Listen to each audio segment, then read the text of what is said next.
Hello mga mare, tara samahan niyo ulit ako for today's mini vlog.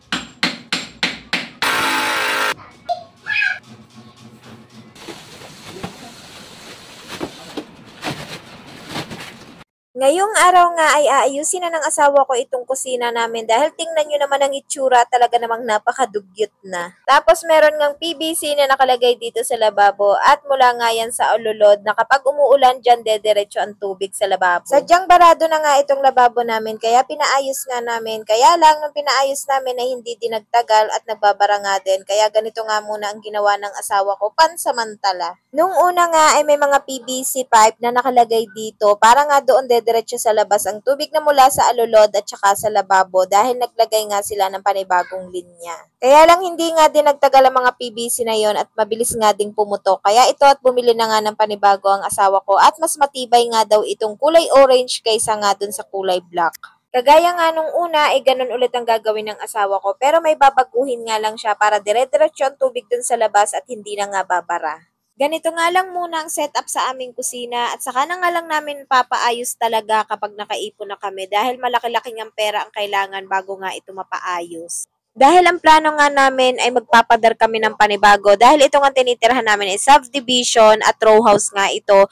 Ang sa likod namin, tapos sa tagiliran namin, iisang pader lang ang pagitan. Kaya problema talaga dito sa amin yung kusina dahil iisang ang pader lang ang pagitan. Kaya kailangan mo pa magpanibago ng pader o magpagawa ng panibagong pader. At eto na nga mga mare at natapos na ng asawa ko ang ginagawa niya. Hindi ko na nga siya nakuhaan ng video dahil nagligalig na nga ang batang maliit. Tapos eto nga at kinulang pa siya sa PVC pipe. Kaya ang ginamit na nga lang niya ay yung luma na kulay black. At dahil okay na ulit itong kusina, nako sisipagin na nga ulit akong kumilos dito at sa susunod naman ay magme-makeover na nga kami dito. Bali magpipintura nga kami para naman hindi ganito ang hitsura. Madami talaga kaming gustong ayusin dito sa bahay kaya lang wala talaga kaming budget at wala din namang time.